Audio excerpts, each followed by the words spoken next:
Hello, hello. I am so glad that you're here. I apologize. I'm running a few minutes late today and had a good client and have some good things going on.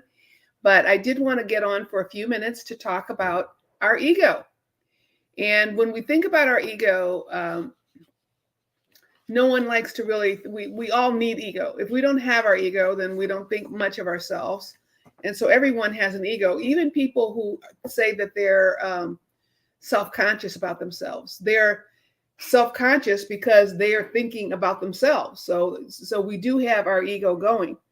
So it when we think about the ego, it refers to our identity, ourselves, what we think about ourselves, what we think we're worth, what we think others think about us, what we think that others should think about us. And unfortunately, some people spend too much time thinking about what they think about themselves or what other people think about them. And so you find yourself being self-absorbed, always worrying about what someone else thinks about it. I remember someone said to me a long time ago, they said, people aren't really thinking about you as much as you think they are. So we're thinking that people are all consumed with us, but they're so consumed with their own things that really most people are not spending majority of their time thinking about you. So if you're one of those people who think that, oh, I have to be very careful and think what they're thinking about me, then you might want to guess again, right? So that's an important thing. So in this article, I was talking about edging God out, which ego has been like an acronym, like EGO, edging God out. And we're not necessarily talking about in the religious sense, although it could be if that's something that's important to you, or it could be God as opposed to what your higher self or your higher power says about you.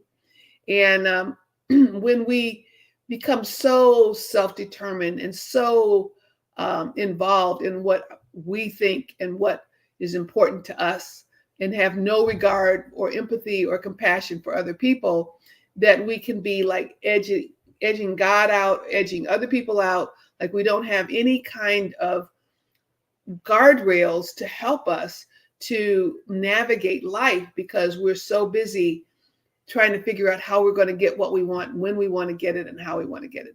And then that involves when we just really don't have a conscience, we don't do anything. It's just like all about getting what we want. You know, a lot of lawyers have been misidentified as being said that they're, that they just are out to win a case and it's all that matters. But, that's not really been my experience. Although I do know that there are, predatory people, there are predatory lawyers, there are predatory doctors, there are predatory mailmen. I mean, the predatory individuals and narcissists are in every area. So you can't just define it that attorney is going to be someone who's going to be a predator.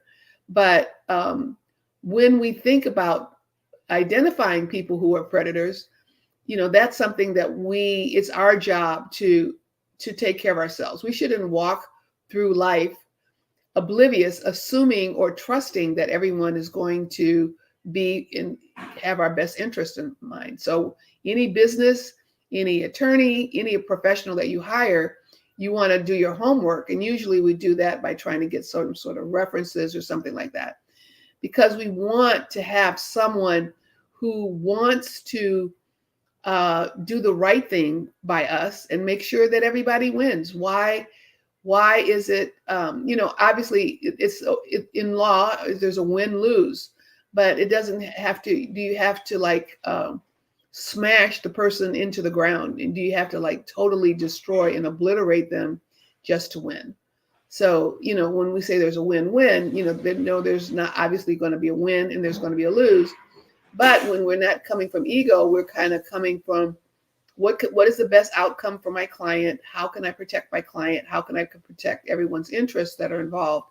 And then if you're dealing with someone who is basically totally in their ego, totally without any kind of scruples, totally without any kind of conscience, totally without any kind of empathy, totally in it for what they're going to get for themselves, and they don't care hell or high water what happens to the other person, then you obviously have to work accordingly. So we want to be careful about ourselves. I mean, we can't change anyone else. I was talking to a client earlier today. We can spend all this energy trying to change other people, but the truth is we can't change people. Especially you can't change adults. They're already set in their ways. You can't change your children. So you just kind of have to deal with people on the level that they are, and then not, expend all your energy and all your frustration and all your productivity trying to make people change, because they're not going to change. But we can have a job where we try to keep our interests, and our highest calling in front of us, and take care of that. So I want to talk really quickly about some of the signals that we want to watch, say, for instance, if we do have an overinflated ego. So one, do you have a need where you always have to be praised? Are you always praising yourself? Are you always seeking for other people to praise you? You have no energy or time to praise others, but you're trying to make sure that that people think highly of you. And that is that can be a dangerous place, because then you don't have your own due north. You don't have your own place where you can work from, with your own center, where you're not looking for other people to praise you. And if they don't praise you, you take offense. That's another thing. You didn't give me enough praise, then now you take offense. So then a lot of relationships turn out sour because the other person doesn't think that they're getting what they should get. And then another sign would be, are you like really prickly if anyone gives you criticism or any kind of feedback? I think that you can learn something from everyone. You can learn something from a child. You can learn something from an enemy. You can learn something from a book. You can learn something from a TV show. You can learn something from a class. So if we're like a machine where we're totally taking in information, and then you could take what works for you and what doesn't. You don't have to hold up your hands like, I don't say anything that I did wrong, or don't say anything that I might have learned from, or something that I could have done better, because you can always listen. And I think the best way to do that is just to say, I appreciate your feedback. That's very good. And let it go at that. You don't have to argue, defend, explain to anyone else. You don't have to, just listen. Just like you have a bucket. Okay, tell me what you want to tell me. Okay.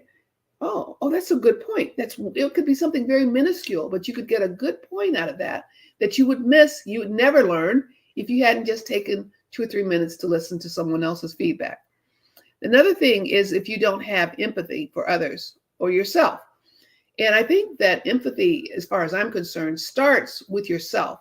If you are always looking for things that you do wrong, you're always beating yourself up, you're always criticizing yourself, quite likely you're going to be criticizing and belittling others too.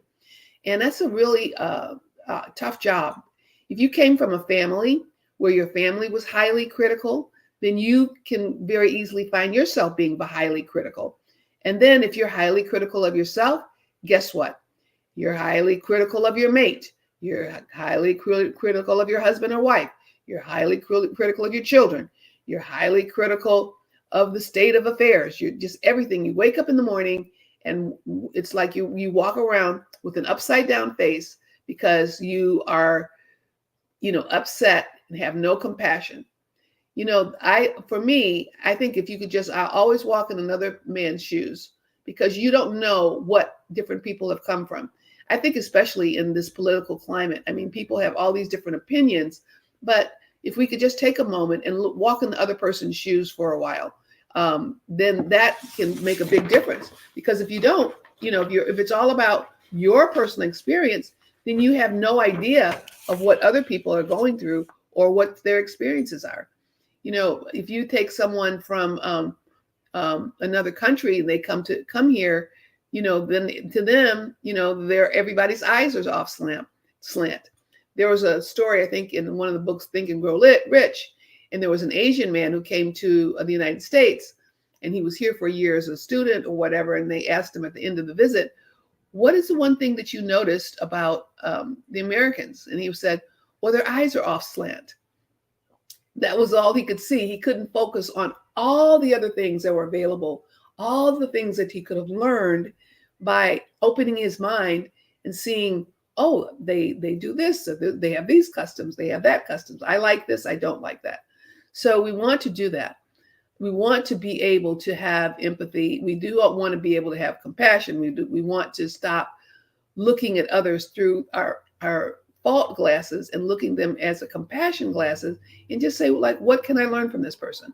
Even if we just did that, what is one thing I can learn from this person in this conversation? Our lives would be enriched. Our lives would be enriched enormously.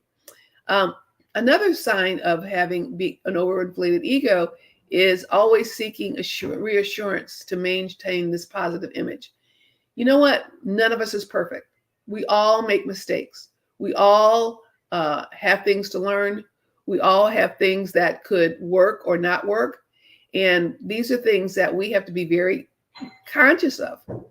We have to be very, very conscious that we want to be assured that we want to have a self-image. But, when we make mistakes, I just like to say, I'm not perfect. I don't want to be perfect. I don't want to be perfect. I don't want you to be perfect. And if we live in this imperfect world, we can have compassion. Everybody learns, everybody grows. Another thing is manipulative behavior. When you're so much in your ego, you want to make sure it goes your way. So you're doing everything you can to manipulate others. You're always going around and you're trying to make others do what you want to do, how it's done, and when you want to do it. So people can actually be procrastinators, or they could be, they're very thoughtful. They think about things a lot. They figure things out. Well, again, you can't change people, but why, try to manipulate them to try to do things that you want? A more empowering way to do is say, this is what I need, or this is what I want. This is by when I need it, and what needs to happen for this to happen, for this to be completed by this time. So that way, you don't have to use like backhanded compliments, or you don't have to kind of see how you can trick them into doing things. Just be straightforward. Tell them what you want. Tell them by when that you want it. Tell them when you need it. Ask them, are there any obstacles in the way that would stop them from doing this by the time or the way you want it. And then after that, just let it go. And then you can say, okay, you can even put in a reminder. If I don't get it by such and such, or just before so-and-so, I'm going to check in with you to make sure how it's going. It's communicating all the way and not manipulating, just being straightforward, and you can get things done in a win-win way. And sometimes you have to compromise, because that's what life is. It is compromise. The next one is the inability to apologize. Apology can go a long, long way. When we apologize to others for things that we may have done or not have done or forgotten, then that gives the other person a feeling that you do care, and that creating teamwork. What is it like to go through the world, through your life, through your law career, through your family, where you are always on the defensive? You're always on the defensive, and if anything or whatever goes wrong, it's everybody else's fault. I was talking again to a client earlier today, and they were saying, well, my client isn't doing this. My staff isn't doing this, and my staff isn't doing that. And my staff isn't doing this. And then I said, well, what about the boss? What is the boss doing? Our staff reflects who we are and what we are, what energy we're giving. If we're kind of, lackluster enthusiasm, just kind of dragging through our day, don't expect that your staff is going to be hopping to it and getting things done. So when we look at things that we see others aren't doing, then we need to look at ourselves first. So when we're not doing what we want to do, or we find that we're off kilter, then it's very good if we just recalibrate and apologize. Hey, you know what? The last few days I've been a little preoccupied with some family things, But I really, and you can have a staff meeting. But what we want to do is these are our objectives for this week. These are the things that we want to finish by the end of this week. So let's see how we can rally as a team to get these things done in a way that is a win-win for everyone. So, we can always, always, always, always apologize. We can always take a moment to apologize. It doesn't take you anything, and people around you will feel better. And our final thing for an overinflated ego is always feeling superior to other people. And that is a human condition that humans always want. They want to feel like they're better, smarter, prettier, richer, more successful than other people. We always are comparing ourselves to others, and which is just ridiculous because all of us have strengths. We all have weaknesses. We all have things we have to work on. We have things that we can help others with. So if we walk around and we feel in our right size, in our right place, so that we are giving our just due, showing where we are, and not feeling like overinflated importance, overinflated wanting everyone to kind of bow to us or think about how smart we are or all of those things. No one needs that. It's not something that anyone needs to have.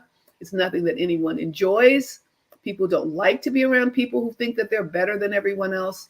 So it's really important to kind of center yourself every morning. I try to do that every day. Like you wake up in the morning and, the first place you go is you're in the mirror with yourself. So in your mirror with yourself, to say, who am I today? What do I want to accomplish today? How do I want to feel about myself today? How do I want to feel about my accomplishments today?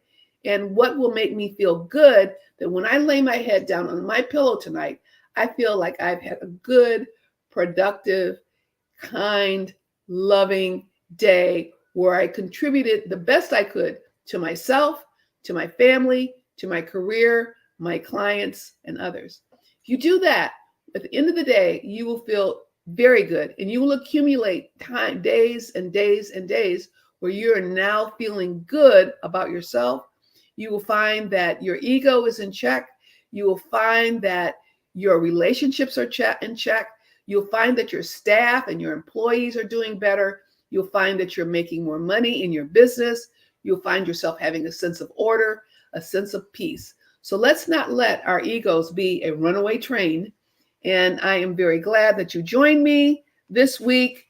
And we are here to keep empowering you so that you get to have your best life, your best law career, your best time with yourself.